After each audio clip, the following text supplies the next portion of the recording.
Husniddin. Kecha bitta mehmon, meni подписчигim shu yerda dam olib ketgan. Husniddin degan ofitsiantga chivi qoldirib ketgan, xullas kassaga. Kassirlar sizga berishdimi? Berishdimi? Sizdan boshqa Husniddin yo'q, to'g'rimi? Yo'q. Ha, bo'ldi. Berishgan bo'lsa xursandman. Chunki u mehmon oldingi safar chivi qoldirganda kassirlar berishmagan unga. O'shaning uchun shuni bir so'rab qo'ying deb o'tirdim. Rahmat. Menga yozib yubordi-da u. O'sha mehmon. Oldingi safar o'zi men pul qoldirgan edim. Bu yoqda ham shunaqa emasmikin deb prosta sizdan so'rab o'tirdim. Abdulfattoh aka dedi. O'shanga yaxshi qoldirishgan bo'lsa xursandman. Kuningiz xayrli o'tsin, yaxshi ishlang. Xullas, shunaqa mehmonlar bor, ofitsiantlar. Sizlarga pul qoldirishadi, lekin kassirlar o'zini cho'mchagiga urib qo'yadi ko'p joyda.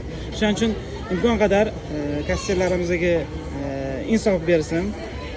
Chunki ular sizlardek ko'p pul topishmaydi, garantga ishlashadi. Foizi yo'q ularning, boshqa levi pullari yo'q. Yoki ofitsiant pulini urib olib qo'yishadi yokida kompyuterdan ozgina udalить счет qilib yoki nimadir qilib pul topishadi ko'pchiligi. Endi hozir yaxshi bo'lyapti sistema, oldingi kassirlarim shunaqa bo'lgan. Hozir ham bor ayrim joylarda. Imkon qadar iltimos akalar ofitsiantlarni ishlagan halol pulini beringlar. Mehmon ularga chivi qilib qoldirib ketgan. Xo'p, kuninglar xayrli o'tsin.